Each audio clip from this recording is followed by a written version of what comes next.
¿Qué pasaría si las grandes leyendas de Hollywood no solo dependieran del talento, sino de rituales secretos, rutinas susurradas y extrañas supersticiones a puerta cerrada? No eran solo manías, eran salvavidas, pactos silenciosos con el destino hechos en las sombras de los lotes del estudio. Bajo el glamour, estos rituales revelan una inquietante mezcla de esperanza, miedo y la frágil humanidad detrás de los focos. Clark Gable, una leyenda por derecho propio. Clark Gable era conocido por su inquebrantable creencia en el poder de las monedas de la suerte. A principios de la década de 1940, durante la producción de películas clásicas en el bullicioso Los Ángeles, se informó que Gable llevaba una moneda en el bolsillo en cada sesión de filmación. La moneda, transmitida como una reliquia familiar, tenía grabados que recordaban orígenes lejanos, casi míticos. En los estudios en 1943, cuando la presión de las actuaciones dramáticas estaba en su apogeo, la presencia de este simple objeto brindaba consuelo. Los conocedores del estudio recordaban cómo los ojos del actor brillaban con una rara vulnerabilidad antes de una toma importante, como si la moneda contuviera no solo suerte, sino una conexión con su pasado. Se decía que, durante momentos de tensión, la agarraba discretamente, su toque reverente y casi ritualístico. Las revistas especializadas de la época señalaron que tales prácticas no eran infrecuentes en Hollywood. Sin embargo, ninguna llevaba el peso de la tradición como el ritual de Gable. La moneda se convirtió en un testigo silencioso de momentos de triunfo y desesperación, encapsulando la dualidad de una estrella venerada por su fuerza y admirada por su fragilidad humana. A medida que avanzaba la producción de películas emblemáticas, el silencioso ritual de Clark Gable servía como recordatorio de que incluso los íconos más grandes a menudo buscan consuelo en los pequeños y perdurables amuletos del destino. Kathleen Burke, una presencia vibrante en la pantalla. Kathleen Burke convirtió la superstición en arte. A mediados de la década de 1930, su carrera floreció junto con una afinidad inusual por el número 13. Al elegir el camerino número 13 en los estudios de Nueva York, adoptó lo que muchos consideraban un presagio de desgracia, transformándolo en un talismán personal. En 1937, durante el rodaje de una gran producción, la meticulosa atención de Burke al detalle se extendió incluso a las letras de su nombre, que creía albergar una alineación secreta con el destino. Los expertos de la industria documentaron que su elección no fue una mera coincidencia, sino un ritual cuidadosamente considerado al ver sus actuaciones con una calidad inefable que la distinguía. Las revistas de cine de la época señalaron que el aura de misticismo de Burke fue potenciada por su inquebrantable compromiso con este ritual, sugiriendo que el destino mismo jugaba un papel en cada set. En el calor de la producción, cuando las cámaras rodaban y la presión aumentaba, una intensidad silenciosa rodeaba su presencia. Los colegas recordaban la serena determinación en sus ojos, mientras se preparaba para cada escena, un testimonio de la silenciosa magia personal que impulsaba su carrera. La atmósfera estaba cargada con la posibilidad de tanto éxito como sacrificio, una atención que resonaba en cada fotograma de su trabajo. En un mundo donde la superstición y la realidad se intersectaban, la adopción del número 13 por Kathleen Burke se convirtió en un poderoso símbolo de desafío contra el capricho del destino. Marilyn Monroe. En los bulliciosos estudios de Hollywood a principios de los años 1950, Marilyn Monroe se convirtió en sinónimo de encanto enigmático y preparación ritual. Conocida por su luminosa presencia en pantalla, Monroe era igualmente famosa por su ritual secreto antes de filmar. En 1952, en el set de una de sus películas icónicas, los rumores sobre ella recitando un mantra personal se propagaron por los corredores del estudio. El ritual realizado en la tranquila soledad de su camerino era tan privado como poderoso. Registros de archivo y numerosas biografías describen cómo la actriz se paraba frente a un espejo, su reflejo capturando tanto su vulnerabilidad como su fuerza. Sus palabras, elegidas con cuidado y pronunciadas en un tono suave, se creía que alineaban su energía interna con las fuerzas de la buena suerte. Los informes comerciales de la época destacan que la práctica de Monroe era más que superstición. Era un hábito cuidadosamente cultivado que preparaba el escenario para sus actuaciones inolvidables. El ritual fue testigo de las batallas silenciosas, libradas detrás del glamour, donde cada susurro era una súplica por la estabilidad del éxito. Su atracción magnética, combinada con esta íntima preparación, la transformó en un ícono de belleza y resiliencia. A medida que la cámara comenzó a rodar, los ecos de ese ritual privado perduraron, un testimonio del hecho de que incluso las estrellas más deslumbrantes son tocadas por momentos de profunda introspección y esperanza. Andy Devine. En una era definida por el espectáculo cinematográfico, el encanto poco convencional de Andy Devine se acentuaba por su idiosincrática creencia en un trozo de madera enmarcado en plata. Our time que llevó la risa a innumerables teatros, Devine era conocido por llevar este colgante único como un recordatorio constante de la buena fortuna.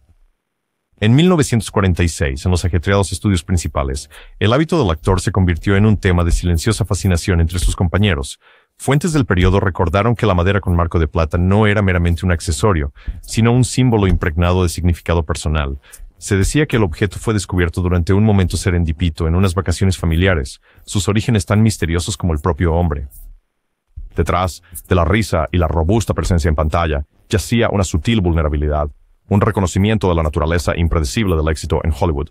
Los reporteros de la época detallaban momentos en los que los ojos de Devine brevemente traicionaban el peso de la incertidumbre al tocar el colgante antes de una escena. Este simple pero poderoso ritual subrayaba la conexión atemporal entre la superstición y la necesidad humana de seguridad. Mientras el actor interpretaba sus líneas con una mezcla de humor y sinceridad, la madera enmarcada en plata permanecía como un compañero silencioso, un recordatorio tangible de que, entre las luces deslumbrantes y las demandas incesantes de la fama, cada estrella buscaba un toque de suerte en un mundo impredecible. Carole Lombard. En el vibrante tapiz de la Hollywood de los 1930, Carole Lombard emergió no solo como una sirena de la pantalla, sino también como una creyente en la magia del ritual.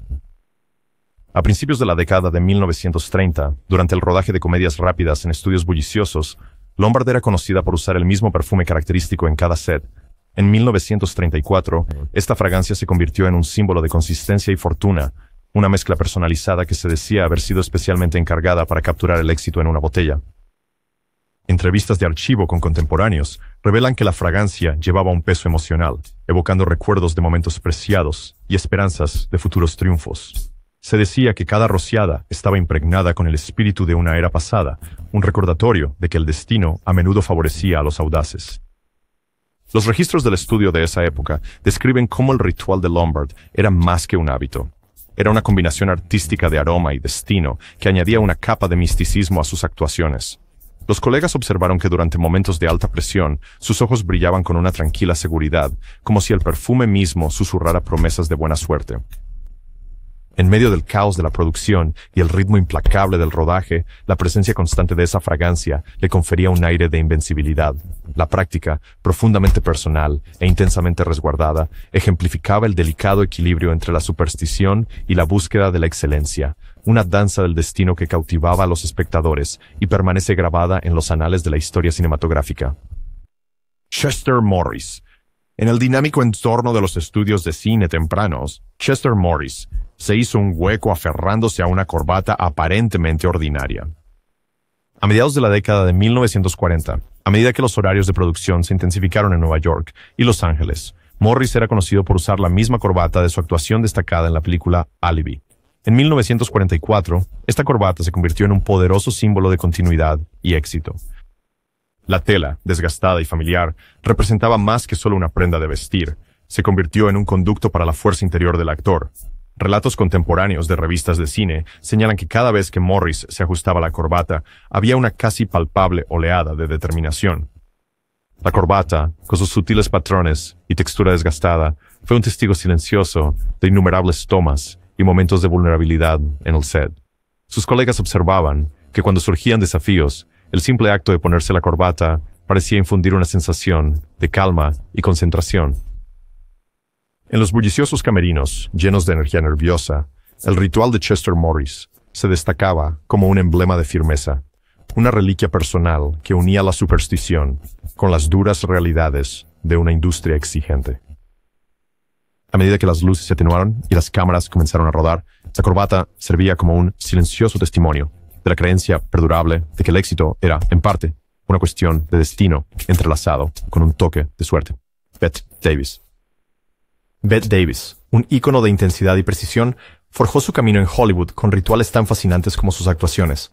A finales de la década de 1940, en medio de las demandas implacables del trabajo en el estudio, Davis desarrolló un hábito único. Insistía en entrar al plató de sonido con el pie izquierdo primero. En 1948, en los extensos platós de las grandes producciones, esta práctica era tanto una superstición personal como una silenciosa rebeldía contra la naturaleza impredecible del mundo del espectáculo. Las publicaciones comerciales y biografías de la época capturaron la esencia de su rutina diaria, señalando que este ritual del pie izquierdo se observaba con meticuloso cuidado. Los colegas de Davis recordaron que el momento inconfundible antes de una filmación, cuando sus pasos medidos resonaban con una cadencia casi ceremonial. El ritual, desprovisto de fanfarrias elaboradas, llevaba un poder sutil que impregnaba la atmósfera cargada de cada set. Detrás de la mirada acerada y la formidable persona, yacía una vulnerabilidad humana, una creencia en la protección de acciones pequeñas y deliberadas, en un mundo caótico. En una industria definida por el cambio rápido y la competencia implacable, el paso deliberado con el pie izquierdo se convirtió en la tranquila afirmación de control y continuidad de Davis. El legado de esta práctica resonaba por los pasillos del estudio, un recordatorio sutil de las formas extraordinarias en que incluso las estrellas más formidables buscaban atraer la suerte en medio de las mareas siempre cambiantes del destino. Josephine Hutchinson. Josephine Hutchinson, una presencia refinada en la pantalla, construyó su reputación tanto en el talento como en un firme compromiso con el ritual. A finales de los años 1930, cuando los sets de filmación en California estaban llenos de energía creativa, Hutchinson cultivó un hábito inusual. Se negaba a cambiar su borla de polvo durante una producción. En 1939, entre decorados elaborados y horarios de rodaje de alta presión, este pequeño pero significativo ritual se convirtió en un pilar de su rutina en el set. Las crónicas del estudio de la época revelan que la borla de polvo de Hutchinson, delicadamente adornada con sutiles diseños, no era simplemente un accesorio cosmético, sino un guardián simbólico contra los caprichos del destino. Los colegas observaron que al prepararse para cada escena, su manejo cuidadoso de la borla de polvo emanaba un aire de determinación tranquila. El meticuloso ritual, realizado en la intimidad de su camerino, servía como un recordatorio diario de que la fortuna podía ser influenciada incluso por los objetos más pequeños. La dedicación de Hutchinson a esta práctica, registrada en entrevistas y memorias contemporáneas, resonó profundamente con aquellos que presenciaron su trabajo.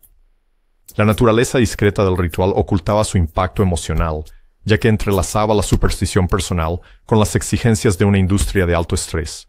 En una época en que la búsqueda de la excelencia cinematográfica estaba llena de incertidumbre, la dependencia constante de un solo objeto preciado destacaba la profunda necesidad humana de estabilidad y seguridad en el impredecible escenario de Hollywood. Rosalind Russell. Rosalind Russell, celebrada por su ingenio brillante y formidable talento, llevaba consigo un ritual secreto que la distinguía de sus contemporáneos. A principios de la década de 1950, durante la producción de películas aclamadas por la crítica en Los Ángeles, Russell mantenía un espejo roto en su estuche de maquillaje, una reliquia transformada en un amuleto de buena suerte. En 1951, cuando la intensidad del rodaje estaba en su apogeo, el espejo, roto en un incidente de su juventud, fue adoptado como un talismán. Las revistas de cine de la época relataban cómo los colegas de Russell se maravillaban de su inquebrantable confianza, una cualidad que creían que era sutilmente reforzada por este objeto inusual. La superficie fracturada del espejo reflejaba no solo la luz, sino también una resiliencia simbólica. Cada fragmento representaba una faceta de su personalidad multifacética. A medida que se filmaban las escenas y aumentaban las tensiones, el tranquilo ritual de mirar al espejo proporcionaba una pausa momentánea, una suave reafirmación en medio del implacable ritmo de producción. El vidrio roto, lejos de ser un signo de mala suerte, era venerado como un símbolo de renovación, un recordatorio de que la imperfección podía albergar una fuerza oculta. Dentro de los límites bulliciosos de un estudio ocupado, este ritual personal iluminaba el delicado juego entre la superstición y la búsqueda de la brillantez artística. La historia de Rosalind Russell y su querido espejo persiste como una narrativa sutil, pero poderosa, de la determinación humana ante un paisaje cinematográfico en constante cambio. Anita Louise. Anita Louise, conocida por su presencia etérea y rasgos delicados, cultivó un vínculo único con la superstición que definió su tiempo en el set. A principios de la década de 1940, durante la producción de melodramas que adornaban las pantallas plateadas de todo el país, Louise era conocida por adornarse con amuletos de pata de conejo. En 1942, estos pequeños adornos no eran meramente decorativos. Se creía que traían una potente dosis de suerte a cada actuación. Artículos contemporáneos de revistas de cine señalaron que la colección de amuletos de Louise, a veces usados en collares y otras veces discretamente cosidos en los trajes, tenía un poder casi místico. Los conocedores del estudio recordaban momentos en que la actriz se detenía antes de una escena crítica, sus ojos suavizándose mientras ajustaba un amuleto, un ritual sutil que decía mucho de su búsqueda interna por seguridad. La presencia de estos talismanes de la suerte proporcionaba un ancla emocional en medio de las presiones de la producción, con cada amuleto cuidadosamente elegido por su significado personal. Anita Louise transformaba objetos ordinarios en portadores de esperanza. El ritual, simple en su ejecución pero profundo en su simbolismo, se entrelazaba con su rutina diaria, forjando una conexión indeleble entre la superstición y el arte cinematográfico. Mientras las escenas se desarrollaban bajo las luces brillantes, la energía tranquila de estos pequeños amuletos añadía una capa oculta a sus luminosas actuaciones, un testimonio silencioso de la creencia de que la suerte, aunque intangible, podía ser aprovechada por el corazón. Joan Crawford. En el caos vibrante de la clásica Hollywood, el enfoque metódico de Joan Crawford hacia la superstición se volvió legendario. A finales de la década de 1940, en medio del bullicio de los sets de filmación en el animado Los Ángeles, se sabía que Crawford realizaba un ritual clandestino que involucraba una cinta azul. En 1947, cuando los horarios de producción eran agotadores y las apuestas inmensuradamente altas, Crawford ató discretamente el lazo dentro de su vestuario. Los registros de la industria de esa época indican que el lazo, con su tono profundo, simbolizaba protección contra la envidia y la malicia que a veces acechaban en el competitivo mundo del cine. Los colegas recordaban que en días de mucha tensión, la actitud serena de Crawford iba acompañada de un momento tranquilo de ritual, un breve y casi imperceptible ajuste de la cinta. Esta práctica, transmitida en conversaciones susurradas entre los conocedores del estudio, se consideraba una salvaguardia esencial contra la mala suerte. Entrevistas de archivo revelan que Crawford consideraba el lazo un talismán íntimo, entretejido en el tejido de su implacable ambición. En medio del brillo de los estrenos y la presión de interminables horarios de rodaje, este gesto secreto era un ancla solitaria en una tempestad de incertidumbre. La cinta azul, en su tranquila elegancia, se erguía como un sutil testimonio de la complejidad de una estrella que equilibraba el glamour público con rituales profundamente personales. En un entorno que exigía perfección, la silenciosa presencia de la cinta ofrecía un susurro de esperanza de que la suerte, por muy esquiva que fuera, siempre podría ser convocada. Glenda Farrell. La superstición única de Glenda Farrell emergió como un fuerte contrapunto a las brillantes luces de Hollywood.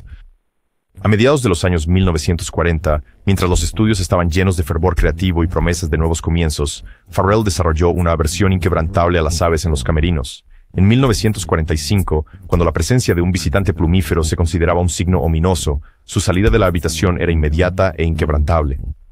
Recortes de periódicos y memorias personales de la época relatan que la incomodidad de la actriz no era una simple rareza, sino una creencia profundamente arraigada en leyendas olvidadas hace mucho tiempo. La imagen de Farrell saliendo apresuradamente de una habitación, con los ojos llenos de aprensión, quedó grabada en la memoria de quienes trabajaron con ella. La superstición, transmitida en susurros entre los miembros del equipo, llevaba el peso de un antiguo presagio, uno que advertía sobre la inminente desgracia. Esta reacción instintiva, aunque dramática en su ejecución, también revelaba un aspecto vulnerable de una estrella conocida por su fortaleza. En un mundo donde el glamour del cine a menudo ocultaba las luchas humanas detrás de escena, la respuesta de Glenda Farrell al más mínimo signo de mala suerte fue un recordatorio conmovedor de la naturaleza impredecible del destino. La ausencia de alardes elaborados o redenciones ritualizadas dejó el momento crudo y sin adornos, una narrativa silenciosa pero poderosa que resonó profundamente en todos los que la presenciaron. Tyrone Power. El carisma de Tyrone Power se veía realzado por una superstición curiosa y antigua.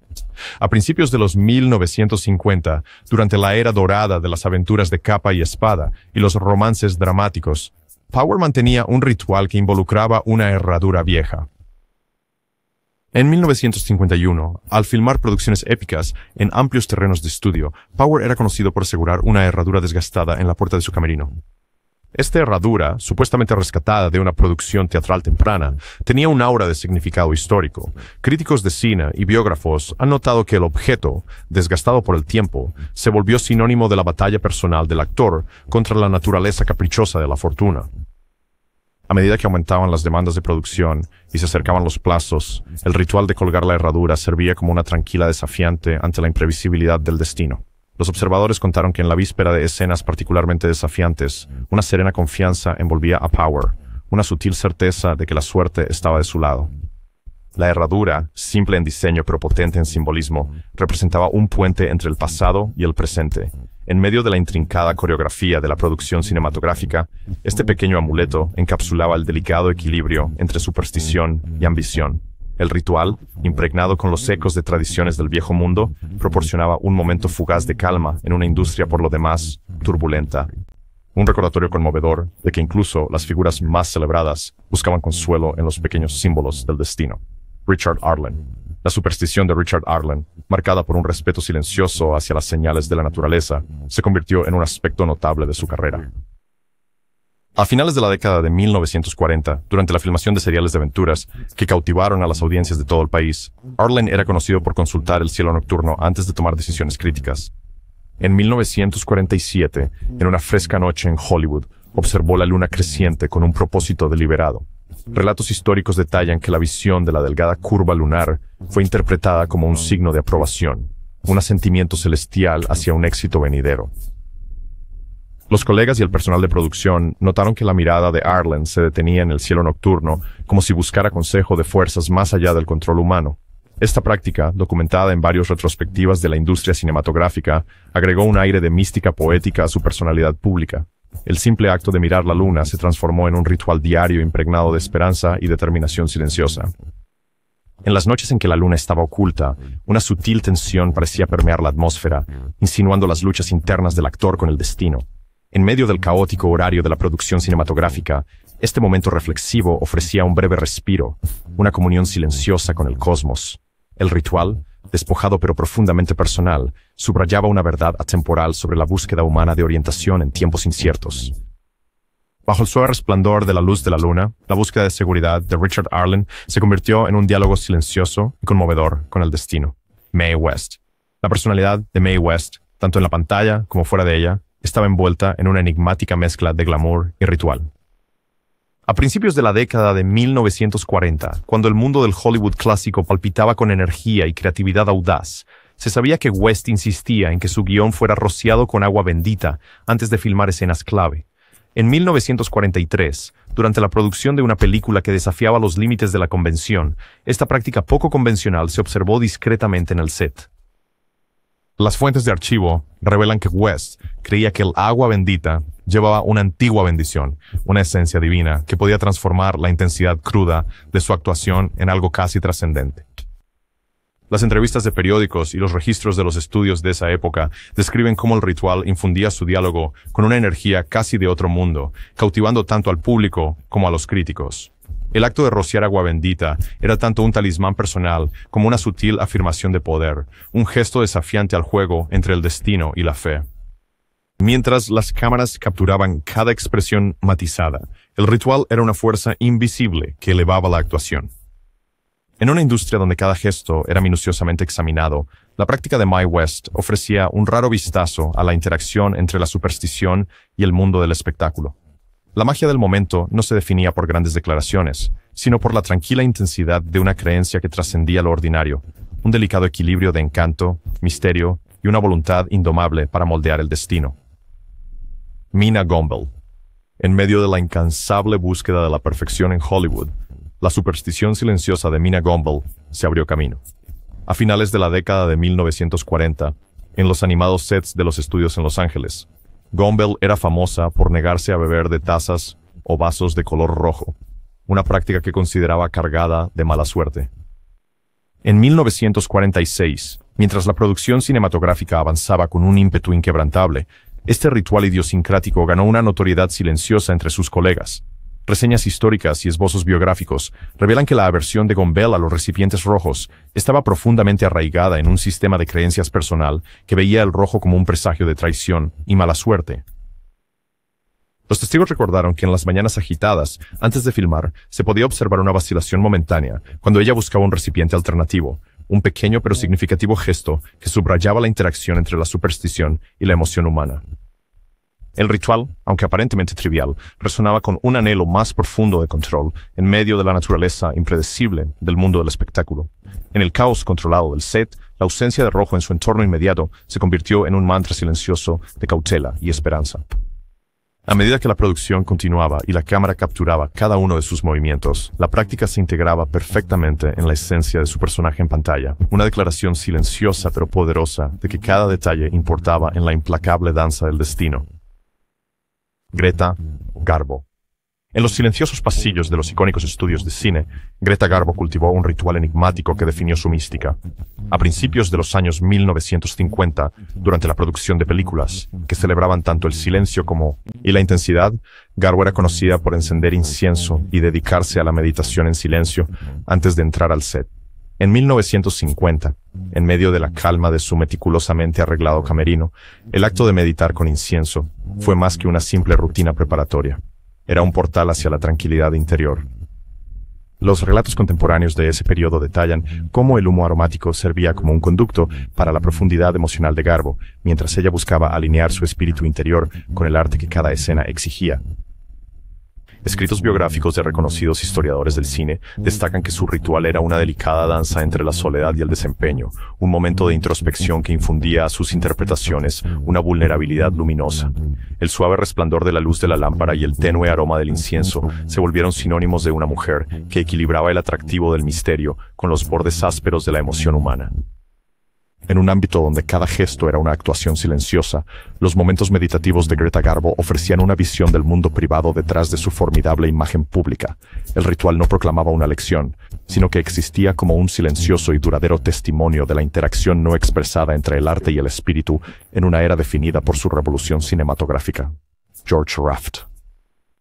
George Raft, celebrado por su comportamiento elegante y cautivadora presencia en pantalla, se adhería a un curioso ritual que lo diferenciaba en el set. A finales de los años 50, cuando los sets de filmación prosperaban con la energía de narrativas emergentes, Raft era conocido por realizar un gesto de mano críptico antes de cada escena importante. En 1956, en los extensos escenarios de sonido de Hollywood, se decía que este gesto había sido impartido por una enigmática adivina siciliana, un secreto transmitido en silencio entre aquellos que admiraban su mística. Las críticas de cine contemporáneas cuentan que el gesto, ejecutado con una elegancia deliberada, era observado con un silencio casi irreverente por compañeros actores y miembros del equipo técnico. El ritual, ni ostentoso ni abiertamente dramático, portaba un poder sutil que parecía canalizar las energías impredecibles del destino en cada actuación. Mientras las luces se atenuaban y el resplandor rojo de la cámara iluminaba sus facciones, el gesto de la mano emergía como una silenciosa invocación, un talismán personal en el torbellino de la producción. En medio del ritmo medido, del diálogo y el fervor de las secuencias de acción, la práctica de George Raft brindaba un momento fugaz, pero potente de calma, una breve pausa en la que el destino era invocado silenciosamente. El legado de este ritual perduró no como una lección evidente, sino como un emblema perdurable de la delicada interacción entre la superstición y la búsqueda implacable de la excelencia cinematográfica. Miriam Hopkins, un portento de emoción y matices, llevaba consigo una tradición profundamente entrelazada con la cultura del sur de Estados Unidos. A principios de la década de 1940, mientras la industria cinematográfica se expandía por dinámicos estudios, Hopkins se hizo conocida por su firme insistencia en que no se le cosiera nada en sus disfraces mientras los llevaba puestos. En 1941, durante el rodaje de un drama de época en California, esta postura inflexible nació de supersticiones profundamente arraigadas que se transmitieron a través de generaciones. Notas biográficas y entrevistas de archivo relatan que Hopkins creía que cualquier alteración a su vestimenta durante una escena atraería desgracia, una noción que resonaba con su herencia sureña. En el set, la práctica se observaba con una intensidad silenciosa que subrayaba la seriedad de su convicción. Los colegas comentaban que mientras se preparaba para sus escenas, había un cambio tangible en la atmósfera, un momento en el que las complejidades de la tradición se fusionaban con la alta presión de la producción cinematográfica. El ritual, marcado por su regla simple pero profunda, revelaba la vulnerabilidad humana detrás del exterior confiado de la estrella.